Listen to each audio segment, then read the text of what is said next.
Now the American scene and fascism, the American scene. If you understood what I said, capitalism has this problem. It always has had this problem. The number of people who are capitalists is small. It's way too small.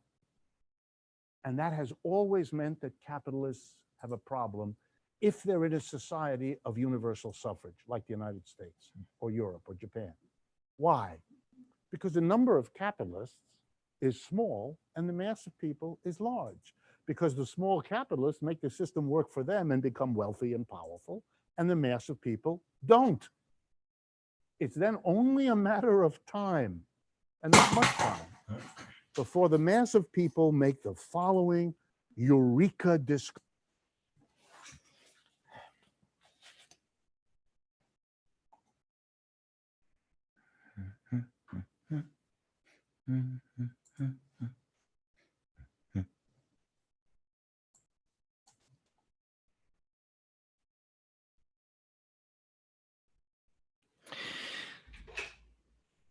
Well, hello everyone. We're getting started here in about it looks like it's about a half hour or so. If you can hear me, I'd appreciate you chatting the same in the chat window, and that would help me know. Thanks.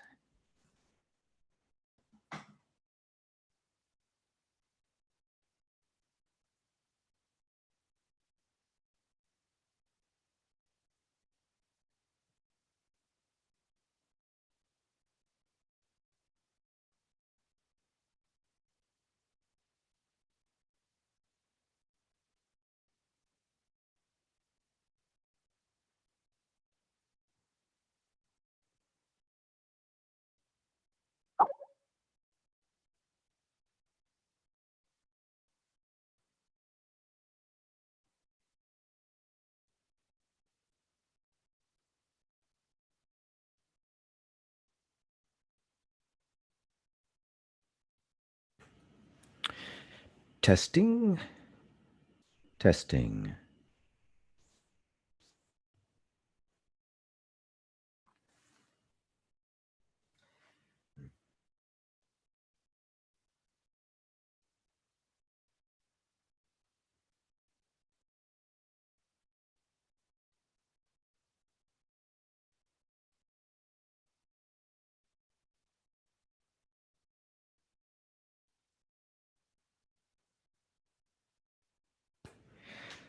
Thank you, Ida. That's good to hear. Thank you very much.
Hello, Facebook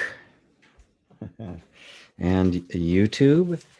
We'll be getting started here in a few moments. Just waiting for the radio station to call in, and we'll get going. So let's see. There we are. Yeah. Got it. Got it. Great.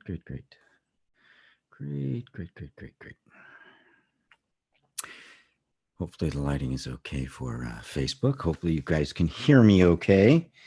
I'm sure somebody will say something if it's not. And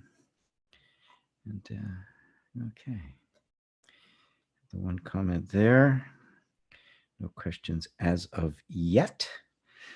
Sometimes I get them even before the show starts, which is it's quite okay. Don't mind at all. Actually, I rather like it.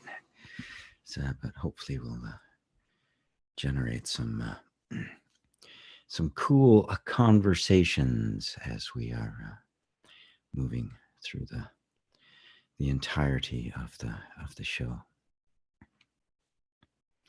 So just hang on a couple more minutes or less, and we'll be getting started.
By all means, type in a hello if you're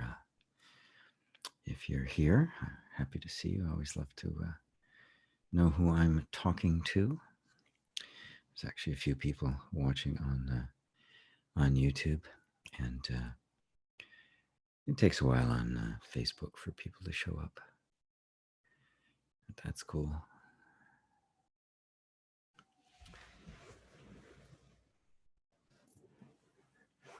I'm not seeing on this screen here. Hello, Kai. So good. So glad you're here. If you could type a comment in. Oh, there you are. There, I see. The comments are showing up. Very good. Kai is my dear friend and associate on the path to awakening.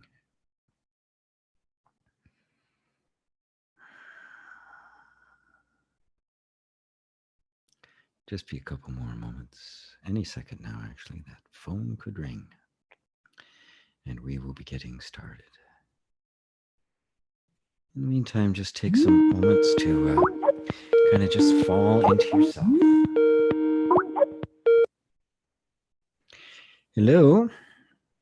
Well, hello. Hey, good. Yeah.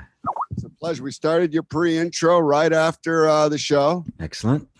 And so it's going away. We got about 53 seconds. 53, just about, give or take. Very good. Oh, the spirit of unconditional love. This kind of love weaves personal development, religion, science, and spirituality into a single, unified, harmonious whole. You know that every problem the world faces has a spiritual solution. And because it is a spiritual solution, it lies right here within your grasp right now. So after Shri and Kira, join me and continue your spiritual awakening and illumination.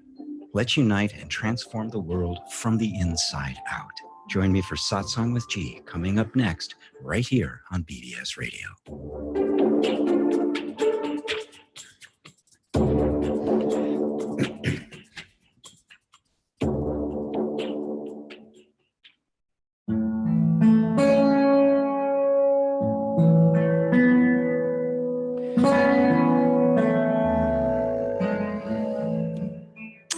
Hello, everyone. Hello, hello, hello, hello, and welcome to this week's edition of Satsang with G. This program is called Belief Creates Everything, and we're going to go into that in some depth. But first, let me just welcome you all. I'm so glad you're here. Remember that I invite questions. I love questions. It's just not the same if I just sit here and talk about stuff. It's really wonderful when I hear what's on your hearts and what's moving you and what's important in your life. That allows me to serve you in the best way that I possibly can. If you'd actually like to speak, you can call in. The number is 888-627-6008. 888-627-6008, and that will connect you up to me, or I can speak. We can speak together, and that's available to anybody, whether you're on Facebook or on YouTube or listening on BBS Radio. And you can type, if you're on YouTube or Facebook, you can type questions in the comment section, and I pick them up from there as well. So, I just feel kind of moved today to let's just start kind of quietly. This whole subject of beliefs and self-examination and our thoughts create our reality can create such turmoil in people's hearts. And, I'm not here to create turmoil. Lord knows the world has enough of that. I'm here to create, peace and freedom and joy and all sorts of wonderful stuff like that. So whatever's happened so far today, whatever happened in the last couple of weeks, just let it go for a moment. You find that if you just don't engage and let the story cascade on and on and on and drag you into it, it can just kind of sit quietly in the background. Whether you know it or not, you are the master of your own consciousness. You are the master of whatever it is you experience. And the power that allows that to be so is simply the power of your attention. So if we withdraw our attention, even momentarily, from whatever it is that happens to be bugging us right now, or pressuring us, or causing us stress, and just bring it back to the simple sense of being alive, of being present, of having a life, of having experience. Just let your attention sink into your body and just feel it without a story, without looking for information, without any of the stuff we normally do. All of the mental and emotional engagement that comes when there's problems and things in our life and things need troubleshooting and we gotta, get to work fixing things. Let's just stop. Let's just stop the fixing for a moment. Stop the figuring out. Stop the story making. And just notice how simple it is to just be. And as your grip releases a little bit and holding on so tightly to what has to be done, just notice how it begins to feel. How your body begins to relax. As your body is always responding to events in the environment, whether it's physically in our physical environment or if it's in our mental environment, the body's always responding to it. And therein lies a key to some real power, and why this subject of belief creates reality is so significant and so important. Creates everything that you experience. But let's soak this up as we go through this, not as some kind of intellectual inquiry, but as a real inquiry into our own hearts, into your own being. You know, if the mind was this perfect tool that could solve all the problems, we all would have solved the problems by now. But in fact, they appear to be compounding. They appear to be getting worse. So I think there's something fundamentally off in our approach.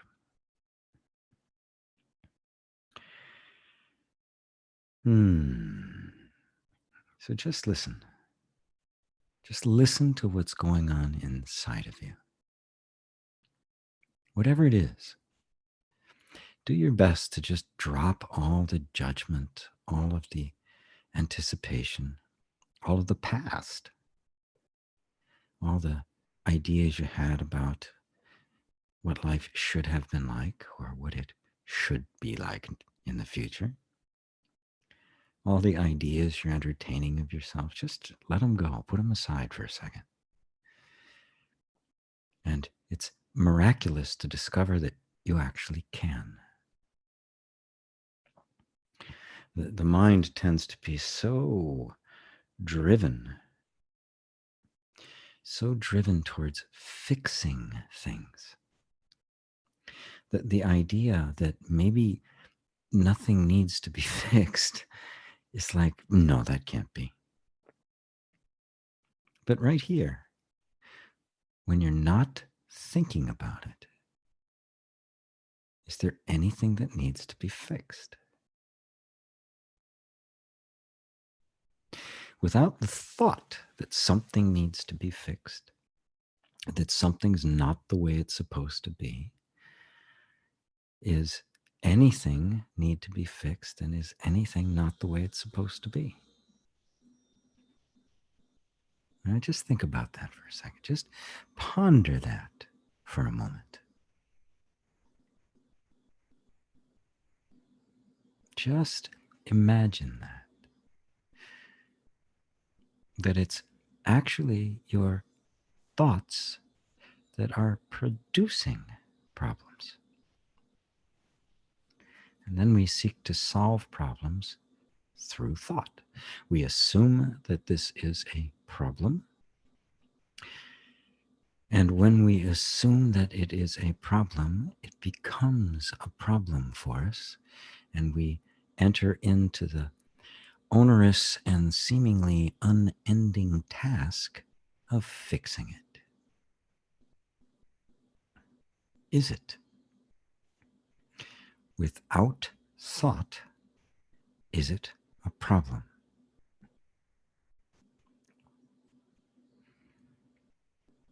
Just feel into that.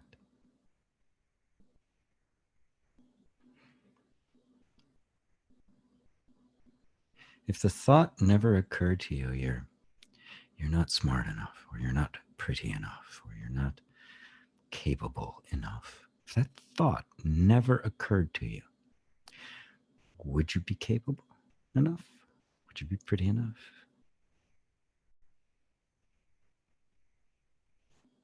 Without that thought, what do you have left? Just you. Just you. Just as you are.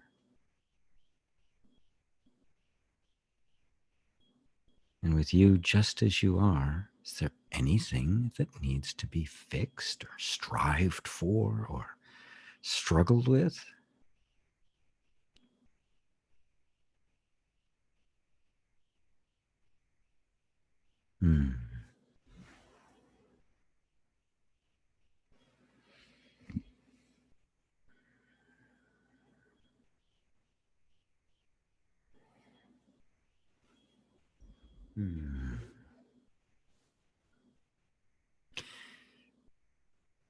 Now, our habitual mind, our psychological mind, our conditioned mind is really very attached to having something to fix, something to do.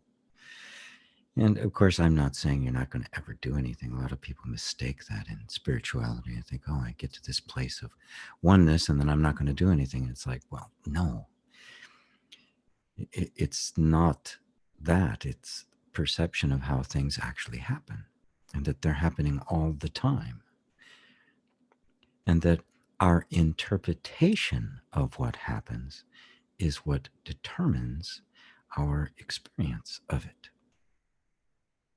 Hence the title to this particular show, Belief Creates Everything. The story that you tell about what happens, some event in your life or some experience or some person, the story you tell about it, that you make up about it, literally forms your experience of it. But because we're ignorant of this relationship between our beliefs and our experience, we think the experience is happening independently from our beliefs. In fact, it's a mind blower. It means that your perception of something is all there is to that something. Now just consider that for a moment. Your perception of something is all there is to it.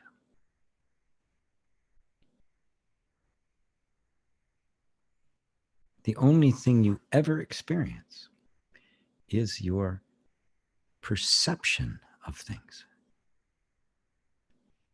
But we believe that we're experiencing a thing objectively. So we look at something and say, that's terrible. And we experience it as terrible. We have all the feelings of it being terrible and we react like it's terrible. But where is the terribleness? Is it in the thing or is it in your perception of the thing? This is just so powerful to begin to grasp. Now, this, of course, in another form with different words, is what they teach about the law of attraction and the like. But I like to take it more deeply. I like to take it really right into the heart of it. Because if we just say then, oh, okay, I'm going to change my beliefs and make things go the way I want to, we're kind of missing the boat. We're not really appreciating the significance of this. Of course, improving your beliefs is going to improve the experience you have. It's going to change it, of course. Why? Because there's some objective experience out there that your belief is now influencing energetically or attracting energetically? No. It's because your belief about it is the only thing there is to it. There isn't anything else.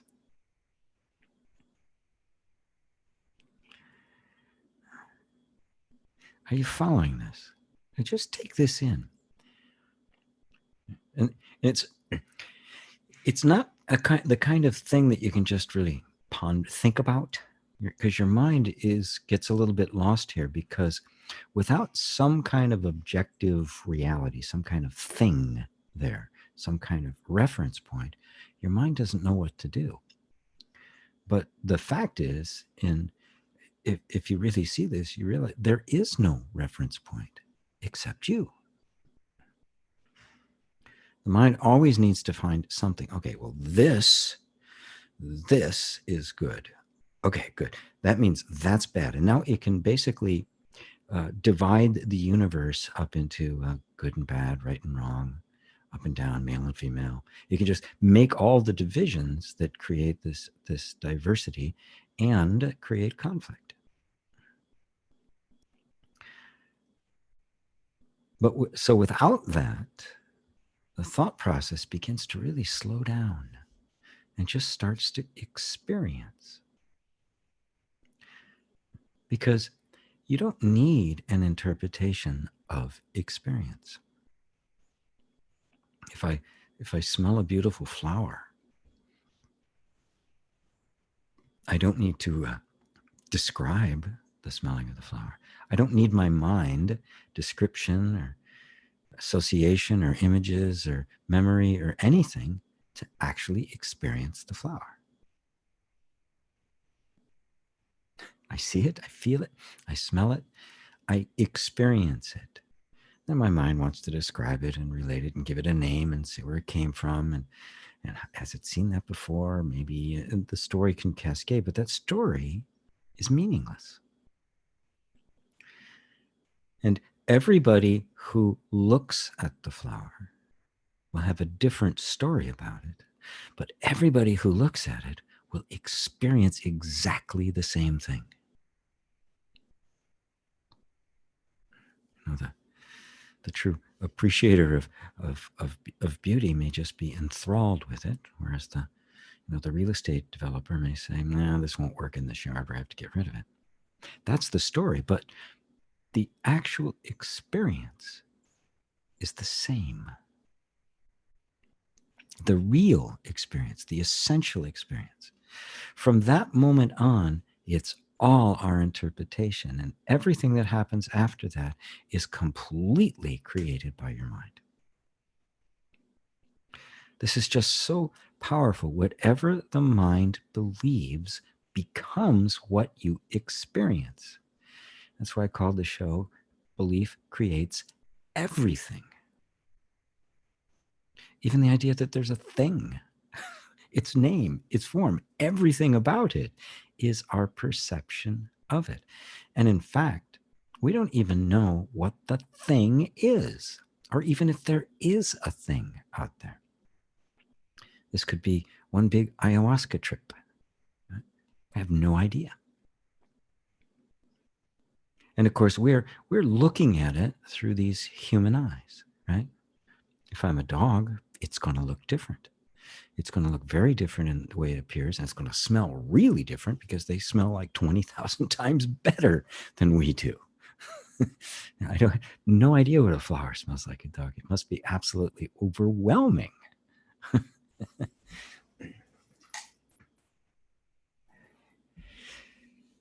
Oh dear, the battery on my phone is getting low. I don't know why the phone's not that old, but and I need to use it for Facebook. So I'm trusting I will get through this before it dies on Facebook. If not, just go to youtube.com/GP Walsh and you'll see it. Or you can go to BBS Radio and listen. bbsradio.com will bring you right there. This will be the current show playing on channel 1. So if I happen to lose you on Facebook, I'm sorry. So if you got questions on Facebook, get them in now. And somebody does actually have one that I'll get to in just a second, because I wanted to kind of bring this to a place, and then I'll just kind of soak up that question and any other questions that might be coming up if anybody else wants to call in as well. 888-627-6008. So now what's important is if we really grasp that my interpretation of the thing is not the thing, and that I'm seeing it through this limited sight. I mean, we've discovered that our human eye can only detect a small portion of the of light. That there's all sorts of frequencies of light, orders of magnitude more of them than the ones we can actually see. And we've begun to, with instrumental extensions, been able to detect them. But from the point of view of that light, this world looks completely different. I mean, if you're listening on a cell phone, right? The radio wave is a light. It's a light frequency, right? It's just not visible light, and it actually, as far as it's concerned, a solid wall is just like a window. It just goes right through it. I mean, it's completely oblivious to the fact that there's something there. It passes through it really quite easily. Visible light doesn't. That's where we have, solid objects. But the point is that we are not seeing what's actually there. We are seeing a very, very imperfect representation of what is there. And out of this tiny little fragment of everything that's actually there, we create a story about what it means. And then that story becomes our life. Now, the reason I say this, that I bring this up, is to not just start, I'm trying to change my thoughts. I'm going to try to change my thoughts, and visualize till your head turns, head explodes. That doesn't really do it, actually, because we have to just let the fact that it is my perceptions that create everything I experience begin to sink in. When we finally discovered that the sun was actually stationary, it was not going around the earth, it was the other way around. We didn't just now all of a sudden have a hard time with that, right? It was like almost instantaneous. Yes, there was resistance to it, but it was political and the like. Or, when you learned how to do a certain kind of math equation when you were in school, or even, when 2 + 2 = 4, you never again have to be fooled by the notion that 2 + 2 = 5. Once belief is seen as a belief, it immediately begins to disappear. But we treat these as if they are, these strong power. I've got these terrible beliefs, and it keeps going, and it keeps coming up. But I simply ask, well, why are you believing it then? But there is something to that I do want to point out, and that is, and I'm not going to get in depth. I get in very much in depth into in inner reconciliation. As a matter of fact, even on the free workshop that I give called "You're Not Broken," I talk at great length about that. And you can actually, I have a special URL just for this show, which is gpwalsh.com/BBS. And if you type that in, you'll be able to take this free course. But the point I'm trying to make is that once a belief is seen as a belief, it begins to fade away. But once it's seen clearly with your inner eye and your perception shifts, there is still the residual habit living in your nervous system that is still operating according to the old paradigm. Because beliefs are not just, they're not just something in your head. If you believe something strongly, your entire nervous system accepts it as truth and begins to act accordingly. It begins to emote and respond and behave and do all sorts of things within the environment because it is now operating under the assumption that this belief is true. And of course, if it's true, it's got to respond to it. That's the environment it's living in. It's the pictures it's being fed. And so it is going to be completely embodying it. That's why these things seem to be kind of tenacious and hard to unsee. Even though when you discover something to be true, you find that the old habits are still there. That's because a belief is more than just an opinion about something. It is actually a conviction that has colonized the entire energy system. It has become truth to the whole nervous system. And this can be confusing to people, especially when they have some kind of a spiritual experience or a spiritual awakening, and they're still yelling at their kids, or they're, still have some bad habits, some addictions or something still linger. You start beating yourself up about it. Oh, I must not have gotten it, because the mind is simply trying to interpret that experience according to the only context it knows. But if you understand what's actually happening, you realize it's perfectly normal. And that if you stick with the elevated, illuminated perception that you're having, the nervous system gradually will begin to reorganize itself around that. That will become the new truth that it seeks to implement. And this is why our beliefs feel so powerful. It's why it feels like it's objective, like it's more than just my belief. It feels like it's a reality I'm experiencing, because the moment it becomes a belief, it does become the reality you're experiencing. Every part of your energy system begins to rally around it and implement it as reality. React as if it's reality, think it's as if it's reality, feel as if it's reality, even sensations as if it was reality. That's how these things get created. It is very powerful and very beautiful and devastating when we're ignorant of the process, and totally liberating when we become aware of it.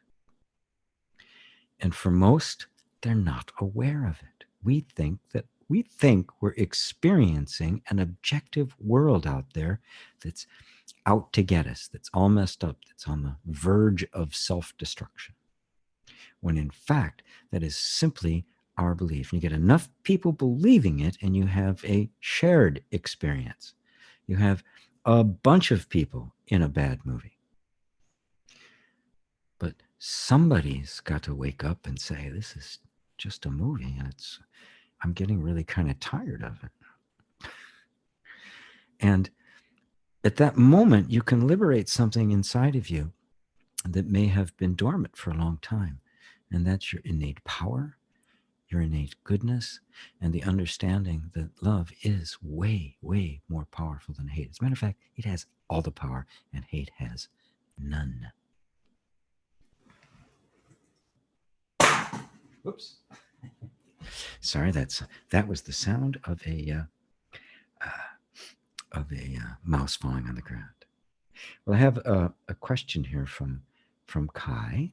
It says, Namaste, GP. How would you advise one to begin sharing their truth once they discover it? Well, what I would do first is not be so quick about it. First, let it settle into your own system. Begin to experience the energy system itself beginning to adapt to it. Be vigilant in watching how, when things come up and they're going to represent the old patterns that are still in place, and to not go along with them and just, there it is again. You're not resisting them. You're not fighting them. There's nothing broken. There's nothing needs to be fixed. You're just aware now that that's what's happening. And you're holding a different vision for the energy system to begin to organize around. And as long as you're just patient and gentle and present with that, the energy system, the whole nervous system, will get the message that this is the truth, and it's safe to migrate towards that. Now, as that begins to happen, everything begins to shift. The quality of thought shifts, the quality of emotional experience shifts, and of course, if you want to put it in vibrational terms, your vibration rises. You are more vibrationally pure and vibrating at a higher level because you're more you. You have been freed from the illusion of who you thought you were. Because remember, all of these beliefs revolve around the belief of who you are, right? So just like you look at the flower and you have a whole story about that, you think of yourself and you have a whole story about that. When you say the word I or me, there's an enormous story that has gone along with that. Is it true? No, none of it. It's a real shocker to people, but no, it's not true. Interestingly enough, the studies in psychology and neurology and the like have shown pretty clearly that we don't really remember events. We remember snippets. We remember emotions. We remember intensity. The body registers certain results or certain reactions it had to circumstances. And then when we recall a memory, it's not actually a memory. It is a story made up by the little snippets of information in that moment. Think about that for a second. Your history is totally revisionist. You have, in the moment, you remember something. And you can verify this for yourself. I know it seems very strange, and it's so pervasive we don't even know it's happening, but you can verify it yourself. You know, how things look. Think about when you're really down, you know, feeling really down or frustrated or something, you look back at your life, you see nothing but that, right? See all these frustrations and disappointments and things that happened, right? Then some great event takes place, you know, suddenly you're walking on water, you know, the Red Sea is parting and everything is just flowing so smoothly, you're in heaven. You look back and have a memory about the past and suddenly it looks completely different. Oh, that was that. It's not any different. No, nothing in the past had changed, right? Only your perspective had changed. And now you see it through different eyes. What I'm attempting to do is not just have you just try to take control over the eyes you're going to see it through, but I'm trying to get you to the point where you actually see them through your real eyes. And that means letting go of a belief without picking up a new one, just being present. Now, as that permeates you, you will inevitably find people drawn to it. And you'll find the words to tell them. If you set out to tell them, right? Oh, I found this great truth. I'm going to tell you all about it. You may get more rocks thrown at you than pats on the back or welcome. Just let you yourself be the truth. When you are that truth, rather than just sharing a truth that you discovered, when the sharing of it is your very being, when it has been embodied into the system, people feel that. They feel the power of that. They're drawn to it because it's authentic. It's the real thing. It is the very same thing they're craving for themselves. And then you'll find words to give it expression. You'll have opportunities to share it. You'll be sensitive, very sensitive to the state of mind of the person that you're talking to. So your words will come out in a way that they can understand it. You'll also even detect where there is no receptivity to it whatsoever, and you'll just be quiet, and that'll be fine. you just hang out. You know, I find that a lot. I've go to places, go to events and the like, and you know, I'm just quiet throughout the whole thing. There's not much happening, and then maybe that happened to me just recently. Actually, it was at the event that Kai put on, where you know, I'm just kind of doing my thing with people and that sort of stuff. But then there was a couple of people that I connected to at a wedding that was being held at the same place, where it went to a completely different level. Right? That energy just kind of happened, but it didn't happen much the rest of the day. I just did my thing. I taught a little EFT, did a few things. But then there's that moment where suddenly something much deeper happens. Some kind of interaction takes place. And you can't plan those things. You just can't. They happen very spontaneously. It's just when the receptive mind is, and the receptive ear is open, and the receptive voice is speaking. So don't concern yourself with it, would be the bottom line that I would say on that. Okay? Be willing to share the truth, but be it. Be this truth. When I say that, I mean it, let this perception just sink totally into the entire energy system. And so this becomes who you are. So it's not just spoken, it's in every gesture, it's in every movement, it's in every breath.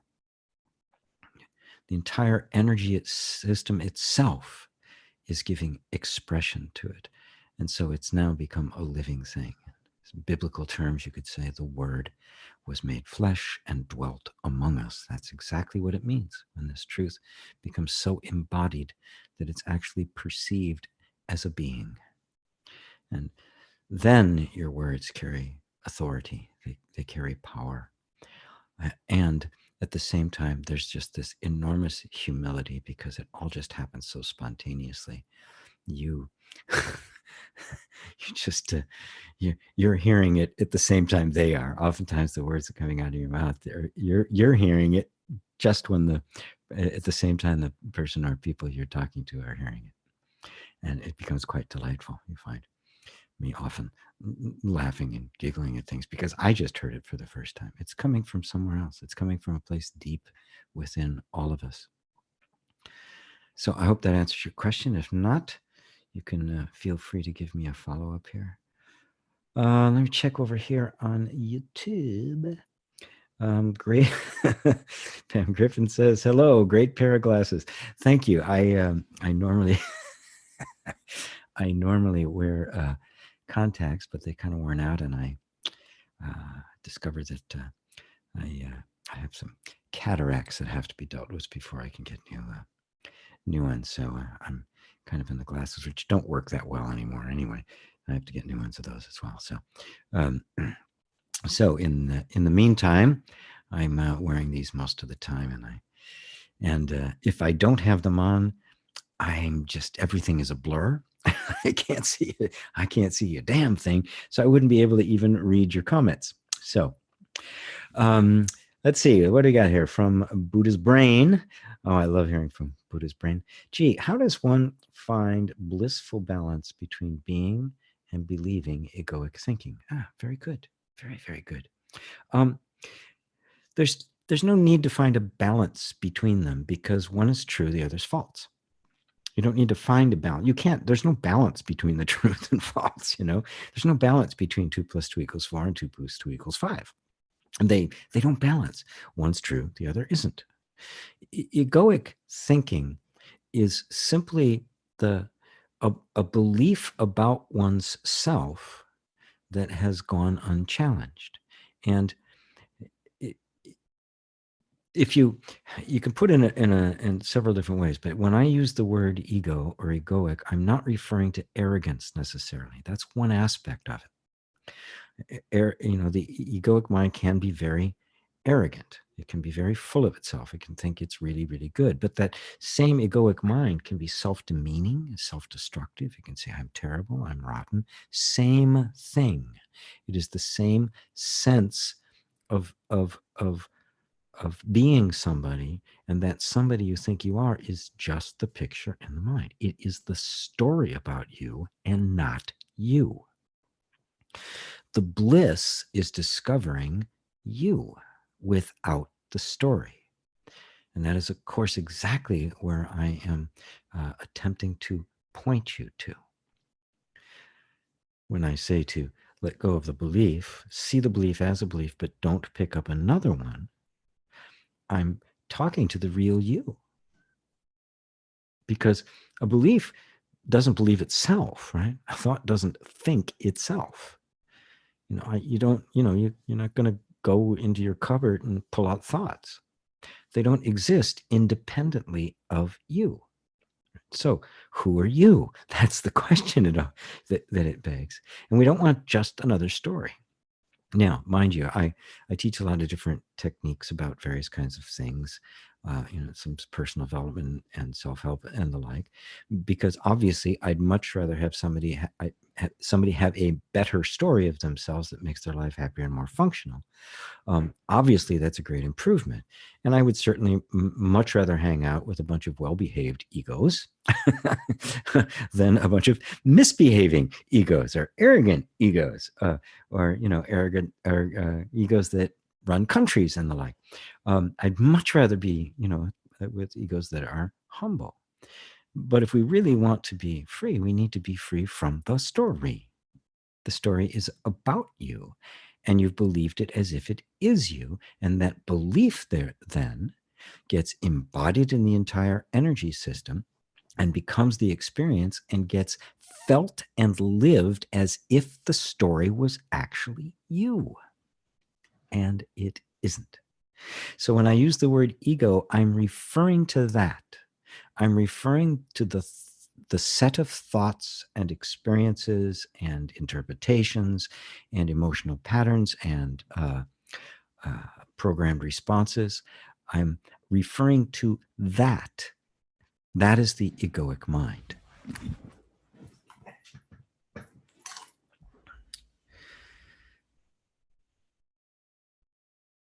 Which means that it doesn't exist separate from your belief in it. So there's no need to balance between the true you and the false you. There's only the need to see the true you and to see the false you as the false you. And that's what this is all about. This is why I created Inner Reconciliation, so that you can really become completely immersed in the truth of that, in the fact that it is nothing other than a belief about yourself, believed so strongly that it's literally been embodied in the nervous system as truth, and therefore experienced as what you would call your reality. And at the center of the entire thing is the sense of me. Who is that I? But if you look closely, you'll see that the egoic mind is in fact just a real complex and elaborate set of thoughts, feelings, sensations, and programmed responses. And if you look closely enough, you can't find an ego. The ego is just another thought about something that is just so big and complex that we can't always refer to it. There's a term for it. It's called abstracting. It's like when I use the word body and everybody knows what I mean, but the body isn't a thing in and of itself. The body is the very complex interrelated functioning of 100 trillion cells. 100 trillion cells. You're a walking zoo. Each one of those is a living being. Now, where's the body? The mind makes the body into an object as if it's a single thing, and it's made up of a bunch of parts. That's an abstraction. Ego is exactly the same thing. It is simply a thought about a bunch of different functions. But that thought forms it as an abstraction, and then we start making a story up about that. We start thinking of it as a real thing. And, oh, I got this ego and it's got all these problems and all these things. It's like, wait, drop that. The ego isn't a thing. There isn't one, actually. There's only these patterns of response and stuff that are happening. And now you can take a nice step back and see the pattern without the sense of ego. And then you can ask the question, well, who's the one looking at that? Who's the one seeing the ego? I'm obviously not that. What am I then? And now we begin to really walk into the true territory. This is the territory of Buddha's brain, as you rightly put it. That is being. Being doesn't have a story, does it? You don't need a story of being. You just are. It doesn't need to explain itself. It's just what you are. And you're experiencing it all the time.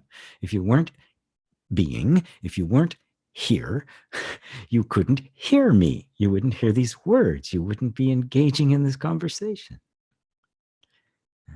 So really follow that. It's so brilliant and so beautiful. Let's see. Here's one from Who Are You? Thanks for being here. My cousin was found overdosed dead a couple of days ago. Oh, it makes me angry because his essence is gone. No, his essence isn't gone. And I'm really my heart goes out to you and to your whole family about such a tragic loss. My guess is that he or she was not very old. The essence, because somebody is no longer visible as a form, does not mean they don't exist. That's just another. When you take apart the form, you find that that you're not in the form. Take apart your entire body, every little thing, scatter it all the way down to atoms. Can you find you anywhere in there? You can't, because you're not there. You pure consciousness, your being, is not in or of the body. The essence you refer to is immortal. It hasn't gone anywhere. It never will go anywhere.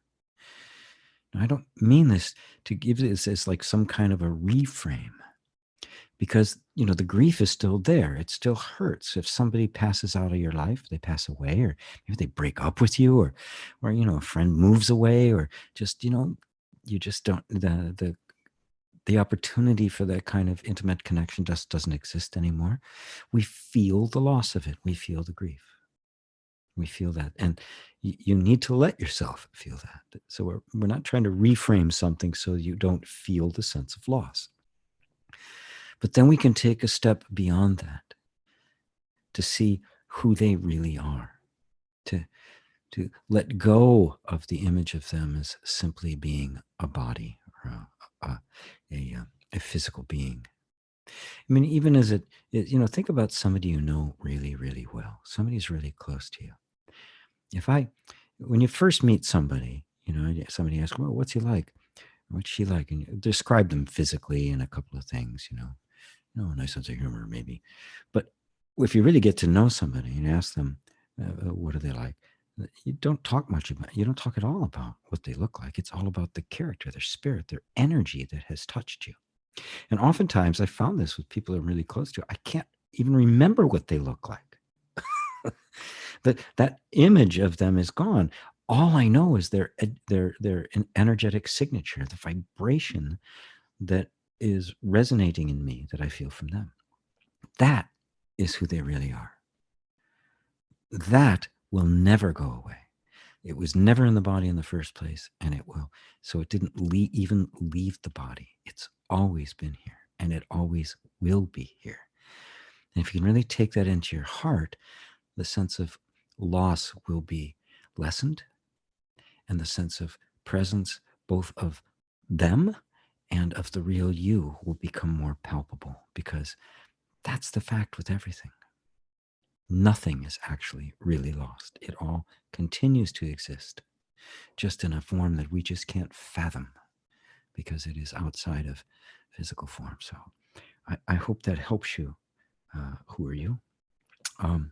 Pam, I am not understanding what you are saying. It sounds like you are denying the actual existence of past experience. No, I'm not denying the actual denial of past experience.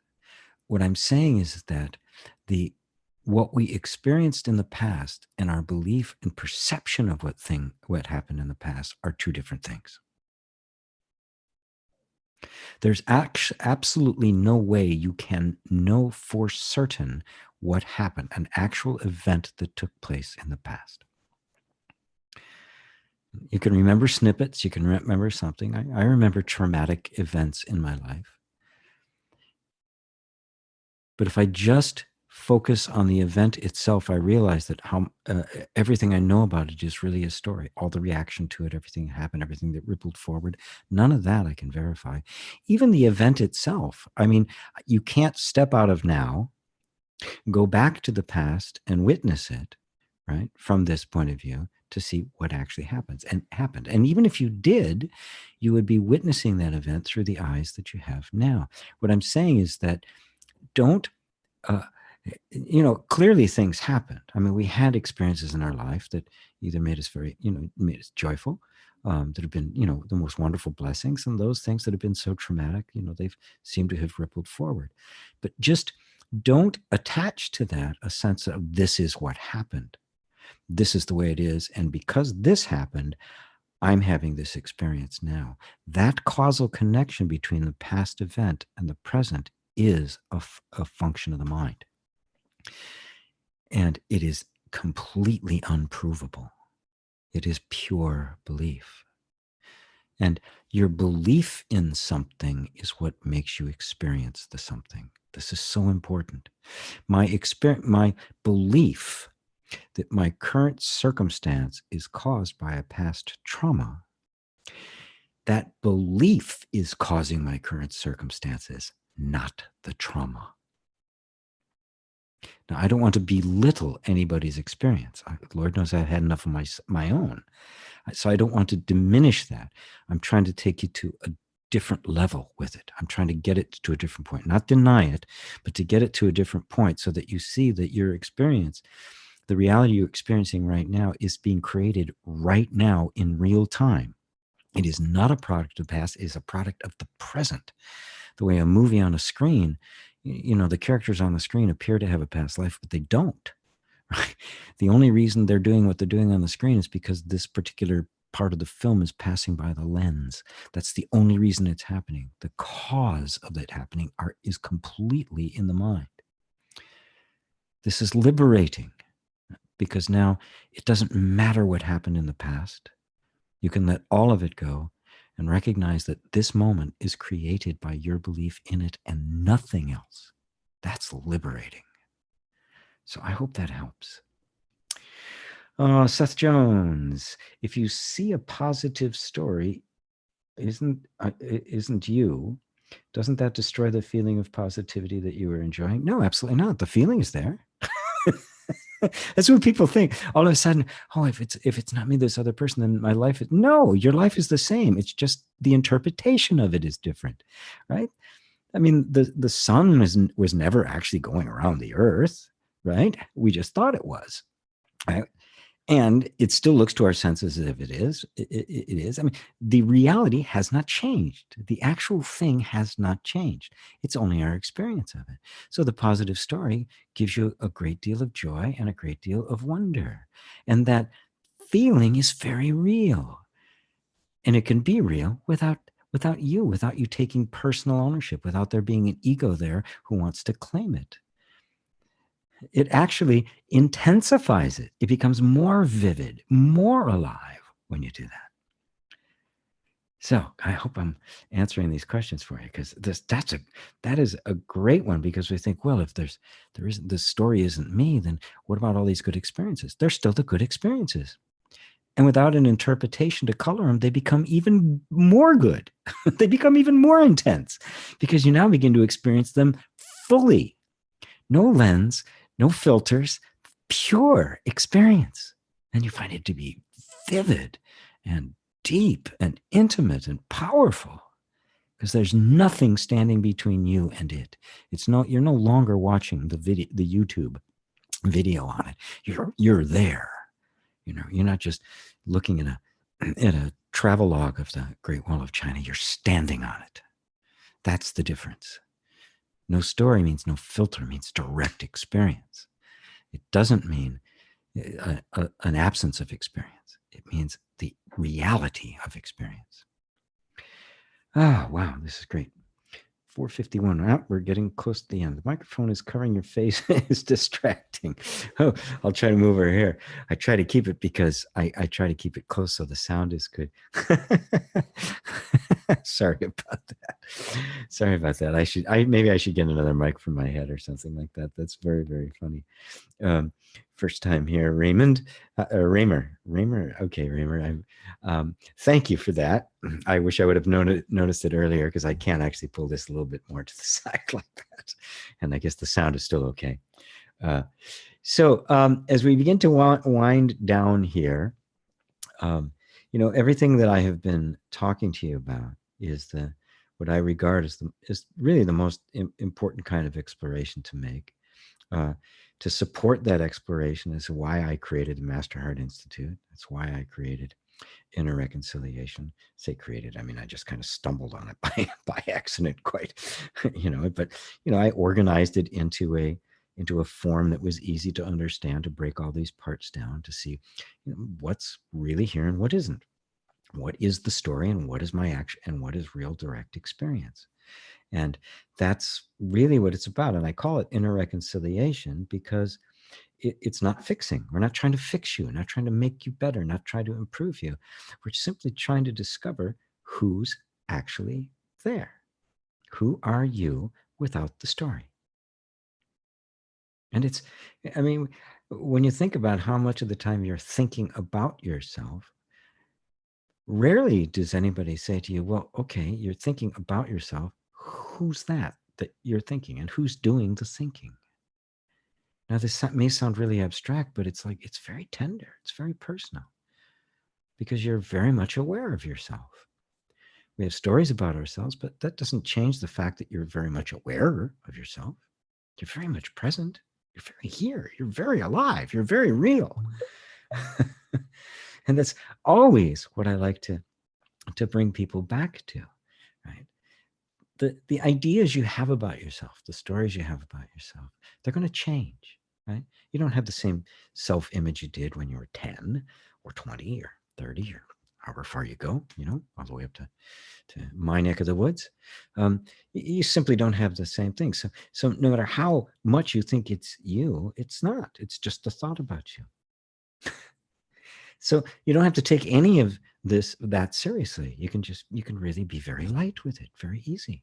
It's like, yeah, well, this is how I see myself right now, but you can see how flexible that becomes. Right? With that degree of flexibility, you're not going to become a fundamentalist. You're not going to become dogmatic. You're not going to become a racist, right? None of those things are even possible because you recognize that the current view you have of yourself is tentative, and the current view you have of others is tentative. And if you really are open and flexible, all of a sudden, all sorts of new information, fresh views can come in, fresh perspectives can happen, fresh insights, fresh experiences. And they're not just going to be, processed through the same stale lens.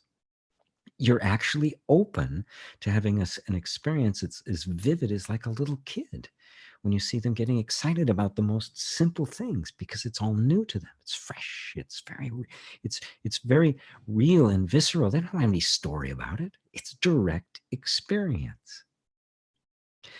This is the ultimate goal of discovering that your belief creates everything. Because now you can as you dismantle the beliefs, you find out what's actually there, the real juice of life. And the limits begin to fall because all beliefs are a limitation, all of them. I don't care how good it is, it's still a limit. We have about 30 seconds. Very good. Thank you.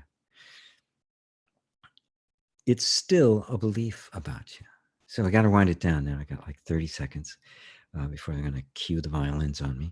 So thank you all for being here. Again, you can take my introductory course. It's like a 2-hour workshop. It's a significant workshop called You're Not Broken. Just go to gpwalsh.com/BBS. And I will, and you can check it out. It's available immediately. It's a whole bunch of videos, and there's a place for you to ask more questions of me and the like. So in the meantime, enjoy your week, and just let the truth of you take over. Just let it sink into you, because the truth can never go away. It's the truth. Your beliefs will come and go, but the truth of you will never come and go. It's who you really are. Thank you all. I love you all, and I will see you next week.